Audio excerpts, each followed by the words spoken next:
earlier in life, and children are less healthy today than a decade ago. Ara's conclusion was that the state of the health service is heartbreaking, and I'm yet to hear anyone seriously contest this analysis, which was entirely based on the data.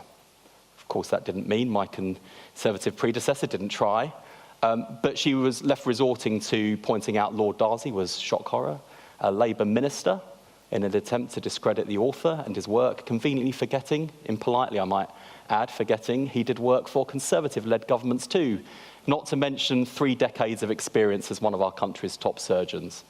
It's not just the Conservatives, there are others who argue that pointing out the state of the service is demoralising for staff and risks deterring patients from accessing care. Well, in my experience, not just as a patient, but in the last 3 years, talking to frontline staff and NHS leaders, most people appreciate the honesty and recognise that the biggest barrier to patients accessing care is long waiting times. And as I've argued before, a culture that puts sparing political blushes or protecting the reputation of the NHS above protecting the interests of patients is one that stifles inconvenient truths being spoken to power, that silences whistleblowers, and that ultimately puts patient safety at risk. Now, in the last few years, I've come to know many of you in this room, and in the last 4 months, I've toured the country talking to leaders and frontline staff. So I think I know you well enough to know that you share my view that honesty is the best policy, that you agree with the Darcy diagnosis, and that you share my optimism that the NHS is broken but not beaten. Every day, there are outstanding episodes of care being delivered by dedicated people working with some of the best science in the world. As Ara put it, the NHS is in critical condition, but its vital signs are strong. Our collective challenge is to take the NHS from the worst crisis in its history, put it back on its feet, and make it fit for the future. The budget was important. The Chancellor gave us the investment we need to arrest the decline, begin fixing the foundations, and start turning the service around. The NHS was the standout winner. We're delivering the largest health capital budget since Labour was last in power, and the biggest cash uplift in day-to-day spending of any government department. There have been 2 predictable reactions to this. The first says that the NHS is getting too much money, that this is a black hole that consumes ever-increasing amounts of taxpayers' cash, and that the NHS will complain that it's never enough. So right on cue, some NHS leaders popped up in the newspapers, aided and abetted by the health think tanks, to complain that this isn't enough. Well, one of the luxuries of leading a think tank is that you don't have to engage with the choices and trade-offs that government does. The Chancellor had to raise more than £40 billion to plug not just the £22 billion hole we walked into in July, but also to fix the foundations so that our economy and our public services can recover from years of mismanaged decline. When the Chancellor announced the settlement for my department, she joked about how unpopular it would make me around the cabinet table. And the truth is, at the cabinet meeting in which she set out the contents of her budget, I did feel uncomfortable. Not because I was worried about the opinions of the people in the room, because they support the NHS and the investment, but because I am worried about the jobs they have to do. As I look around the cabinet table, I see a Justice Secretary who inherited overflowing prisons, a Work and Pensions Secretary who inherited more than 4 million children living in poverty, a Defence Secretary charged with securing our nation at a time when there is a ground war in Europe, as well as constant and emerging threats of cyber warfare in a more dangerous and unpredictable world. So every penny of extra investment that goes into the NHS was a penny that didn't go towards child poverty reduction, or extra prison places, or bolstering our armed forces. And more than that, every penny that's spent on treating sickness is a penny that doesn't go on preventing illness. And you know as well as I do that around only 20% of the nation's health is affected by the NHS. The rest is dictated by the poverty we live in, the damp on our walls, the food we eat, the air we breathe, and so on. So you can't pretend to care about the social determinants of ill health if you only ever ask for more money for the NHS. So then, the argument goes, we must do both. And of course, that's right. But the choices and trade-offs aren't just about spending money, but raising it. The tax burden in this country is at record levels. We chose, rightly in my view, not to hit working people in their pay slips. The extra investment in the NHS, as well as other public services, meant asking employers and the wealthiest to pay more. And you'll have seen in the past few weeks that there are those who disagree with the Chancellor's decisions, and that's the nature of tough choices. But we stand by our decision to prioritise the health service. Healthy businesses depend on a healthy workforce, and a strong economy depends on a strong NHS. But if you want to know where the average taxpayer stands on NHS spending, it's quite straightforward. They welcome the investment, but they worry it won't be spent wisely. They agree with the central argument we made at the last general election, that investment must be matched with reform. We entered government with the public finances and the public services in a far worse state than they were when Labour last went from opposition to government. Tight fiscal constraints mean that reform needs to do a lot more heavy lifting.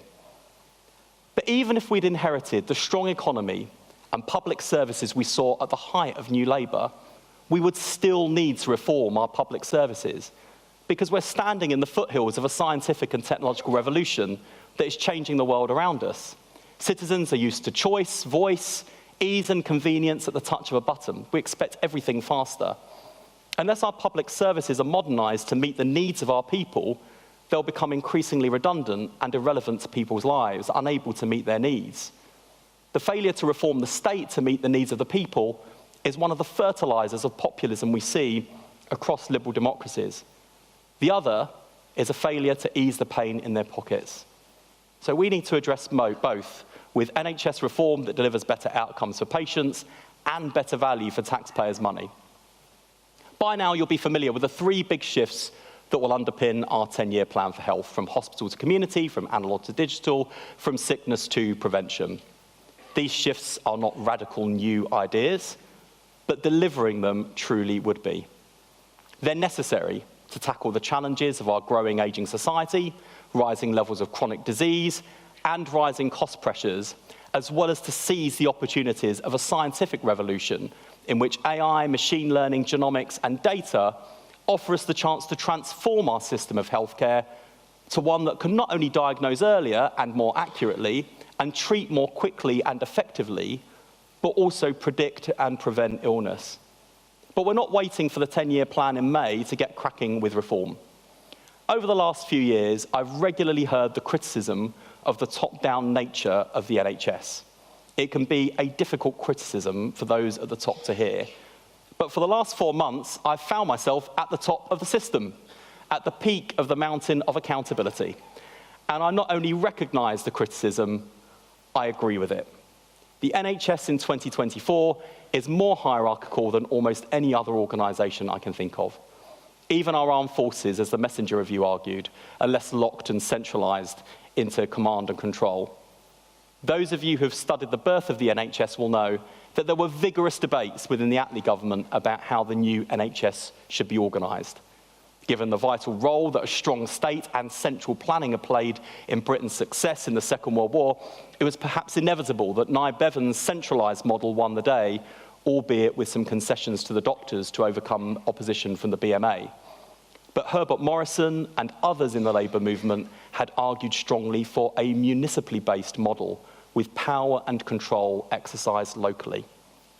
Attlee and Bevan could scarcely have imagined in 1948 that the single-payer system they created would make the NHS ideally placed to seize the opportunities of data, genomics, AI, and machine learning. The N, the national, in NHS is important. It should be the guarantee that patients everywhere are treated according to the same values and the same standards. When we were last in government, we recognised that not everything could or should be run from the centre.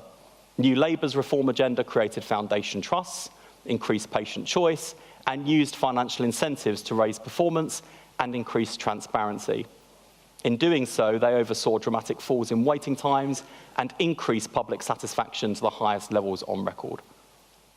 I really can't explain what happened in the next 14 years, but I hope that someone somewhere is writing a PhD on how it was that a party of the right, setting out to liberate the NHS, ended up with far more centralised control and far weaker public accountability. But the legacy of their botched reforms we are living with. It's been mismanaged decline and a confusion over who is supposed to be doing what in the system, and an absence of any governance philosophy. The framework I'm setting out today is based on triple devolution, with power shifting out of the centre to ICBs, to providers, and crucially to patients. I want to lead an NHS where power is moved from the centre to the local and from the local to the citizen. Morrison meets Bevan. It starts with clarity. The centre should be deciding strategy, policy, and clear objectives for the system to deliver on behalf of patients.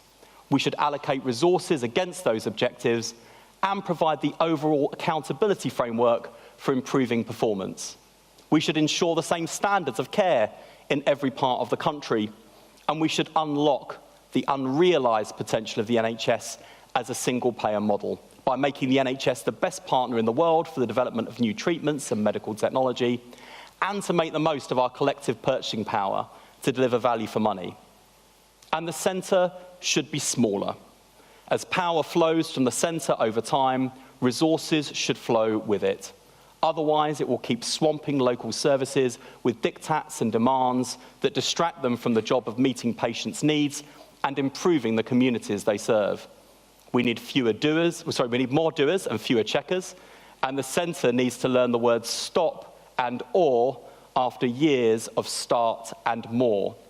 Clear priorities mean a few, not 50 different targets, so the instructions coming out in the forthcoming NHS mandate and the following planning guidance will be short. I want to see waiting times cut, urgent and emergency care when people need it, and improved access to primary care. The shift from hospital to community needs to start now. Amanda set out yesterday that NHS England, not ICBs, will be responsible for managing performance of trusts. When I talk to ICB leaders, I hear mixed views about where they should be focusing their efforts. There is no uniformity and too much confusion. So let me be clear. I want to see local commissioning back, and I want to see ICBs leading it. ICB chiefs, I'm talking directly to you. You will lead the transformation of care, the pioneers of reform. Your organisations will play a critical role in doing what we've never pulled off before, shifting the system left. I want ICBs to focus on their job as strategic commissioners and be responsible for one big thing: the development of a new neighbourhood health service. It will focus on building up community and primary care services with the explicit aim of keeping patients healthy and out of hospital, with care closer to home and in the home.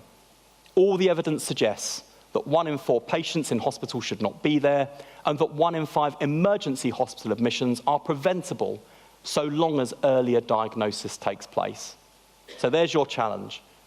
We need to design services around people, particularly more than 15 million people with long-term conditions who are too often passed from pillar to post, from one service to another. Fragmentation needs to give way to integration, and that is the job of integrated care boards. That will leave providers, whether NHS Foundation trusts or regular trusts in mental health, community or acutes, to get on with the job of improving frontline services for patients, including restoring the 18-week waiting time standard. Over the past decade, provider freedoms have been curtailed. I view that as a retrograde step. Starting with the best performing trust, providers should be given greater freedom and flexibility to innovate, run community services, and manage their own house to meet the needs of their patients. The last Labour government had a philosophy of earned autonomy. I want to go further and faster than my predecessors did. Our long-term ambition is that all providers should enjoy the same freedoms as foundation trusts, so long as they deliver improved performance. And critically, those ICBs that perform best, particularly in developing neighbourhood health services, should also enjoy greater freedom and flexibility. We will no longer treat all providers and ICBs as if they are all performing equally, when you and I know it's a mixed ability class. We'll assess systems against a set of criteria and publish the results starting from next year. Those systems and providers that are in the middle of the pack will get support to improve, to bring them to where the best are now. Those ICBs and providers that are doing well will be rewarded with greater freedoms over how to spend their capital with fewer ring fences, for example. Those that demonstrate the best financial management will get a greater share of capital allocation. We want to move to a system where freedom is the norm and central grip is the exception to challenge poor performance. So improving services for patients should be rewarded, and the quid pro quo is that there will be no more rewards for failure. The work you do couldn't be more serious. When you get it right, lives are saved. When you don't, the consequences can be tragic. If performance dips, I reserve the right to take those freedoms away. And for those judged to be persistently failing, we will act, going from zero consequences for failure to zero tolerance. Our new pay framework for very senior managers, which I know has been long awaited in the system, will be published ahead of the next financial year and will set out substantial reforms. It will drive consistency, increase transparency, and limit VSM pay inflation, whilst giving sufficient flexibility to attract talented candidates to the most challenging roles and providers. It will also ensure that those who are in charge of organisations that persistently fail to provide decent care or fail to keep a grip on their finances do not receive annual pay uplifts. Failure to have appropriate regard to the framework will be considered a governance issue and therefore be backed by the full range of regulatory levers at NHS England's disposal.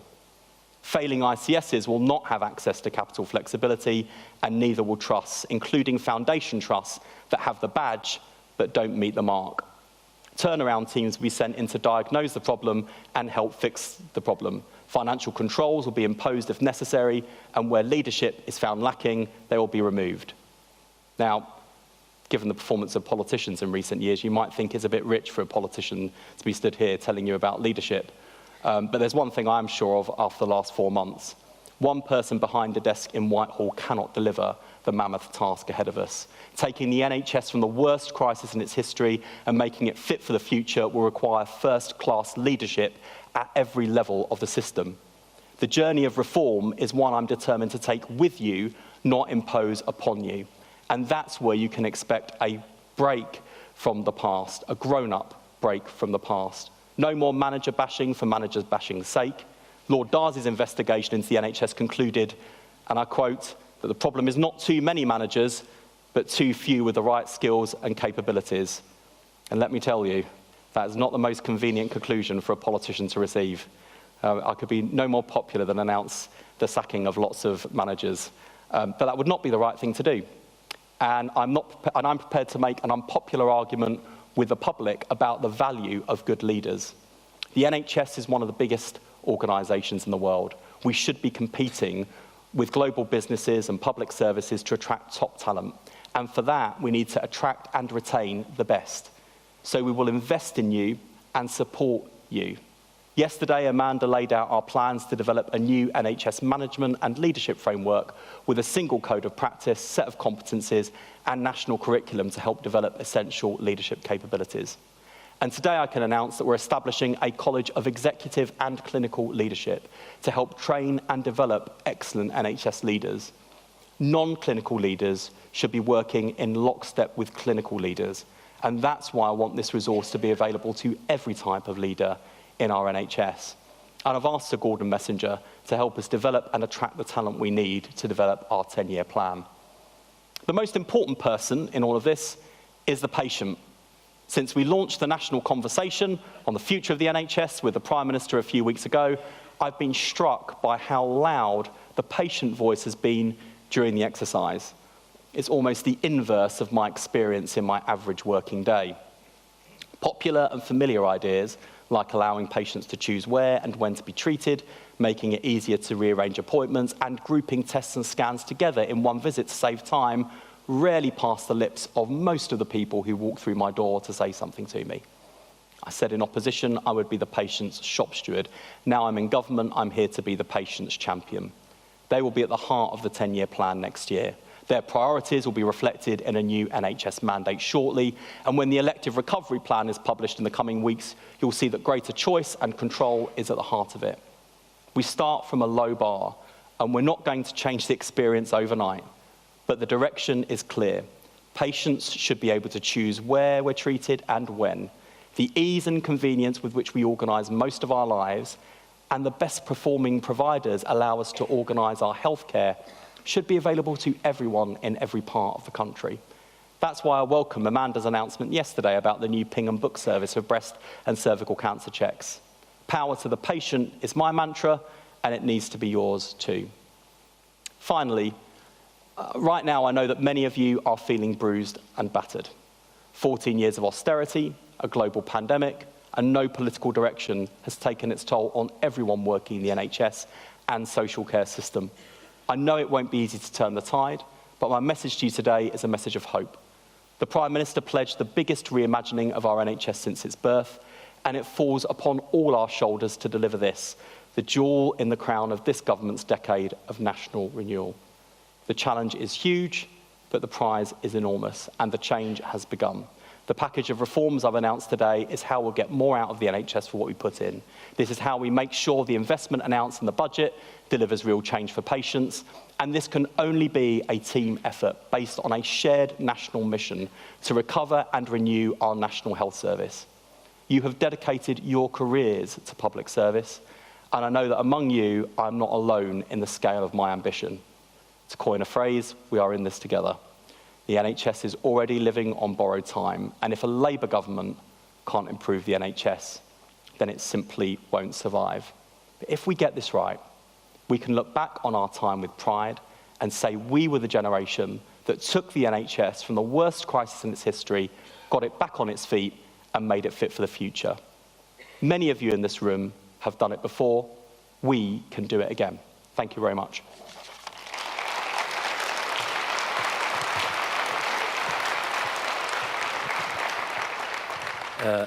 Thank you, Minister. Before I take questions from the audience, I've got a couple of questions for you. There have been league tables before and they were scrapped. How will these be different?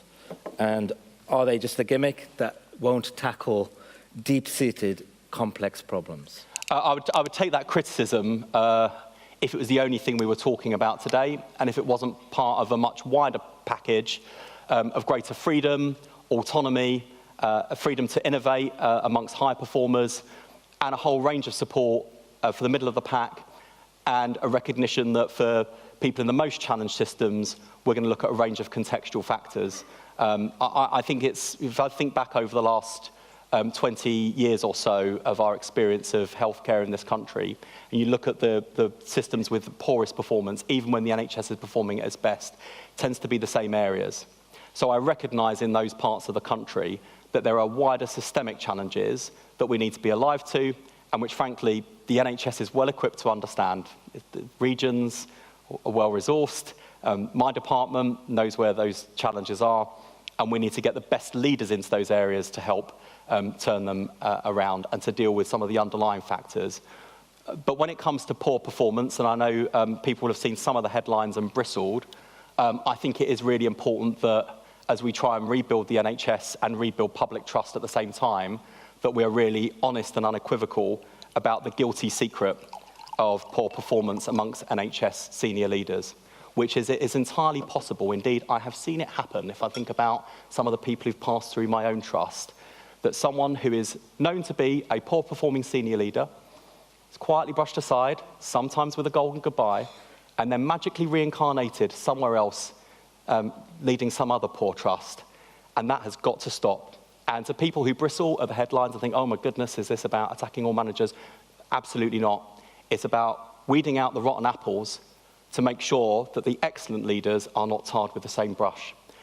And if people don't think that good leadership makes a difference in poor areas, come and visit my local trust, Barking, Havering and Redbridge. For years, we were known as a troubled trust. We were in and out of special measures. I'm in polite company. It's before the watershed. I won't tell you what my constituents said about our local trust. In Matthew Traynor, we have an outstanding leader who has built a really strong team of clinical leaders right down to the front line, one of the fastest improving trusts in the country, and some of the work that his team are doing, empowered by his style of leadership, is some of the nationally leading work on things like busting through the backlog. So good leadership matters, transparency matters, and that accountability matters, especially when you think about the life and death public service that the NHS is. So I hope that today, people think we've got, you can challenge me, so you're here, but I think we've got the balance right, on the kind of accountability and performance management side, but also I hope I'm not just taking you with me, I hope I'm following the direction that you've set for me in terms of letting go of control from the centre, setting people free to innovate, to be great leaders, and providing the support to equip you to do that. Thanks. We know there's a rising demand and long waits for mental health care. We also know there's a lack of robust data when it comes to mental health services compared to physical health services. What reassurance can you give the audience that these league tables won't ignore mental health yet again? Well, it's an interesting question because people can't have it both ways. You can't complain about data transparency and then say we're not including everything you want included. I do think there's an issue about mental health weights and the spotlight we put on mental health, and I'd say the same about paediatrics, by the way. I can tell you on behalf of the Prime Minister, he was pretty stunned on a visit here in Liverpool to go to Alder Hey, meet some of the brilliant clinicians working there, but also some of the national clinical leaders in NHS England who were sharing their frustration that paediatric care is not given the spotlight and focus and attention that it deserves. So I think, and taking on board my own kind of self-restraint here, about not kind of imposing loads of targets and weighing down more and more instructions onto you, I think the conversation we're having now and the conversation we have in the coming weeks and months will be really important for boiling down the key metrics that we want to put in the spotlight to improve patient care and to give you clarity of direction from the centre, so you're not being pulled in a million different directions by different people at different levels of the system, because I recognise from talking to many leaders how frustrating and actually how